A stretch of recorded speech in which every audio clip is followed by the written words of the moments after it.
Hey everyone, it's Kaden from ArtSpeak. Due to the recent surge in worldwide advocacy for the Black Lives Matter movement, we've been taking a break from our usual content, but moving forward we're looking to focus on using art as an outlet for activism and allyship. Today I'll be making a collage that spotlights a quote by Desmond Tutu, a well-known South African human rights and anti-apartheid activist. So if you'd like to follow along with me, you'll need magazines, newspapers, or anything you can cut up, some paper, I just used a page out of a sketchbook, a pair of scissors, glue, and you might also want paint, markers, or something else you can color with. So normally when I do collages I like to use simpler background textures, but today I decided I wanted a busier base, so I gathered every clipping I could find that I felt fit my theme.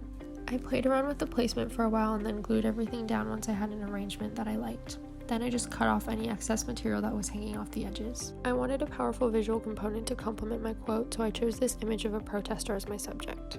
To make both the subject and the quote pop more, I decided to paint what I already have. So I just used this red acrylic and I watered it down a bit so that it didn't completely wash out the background, but it gave it more uniformity. I also chose to add a border around my subject just to highlight the image more, so I chose this brown paper to do that.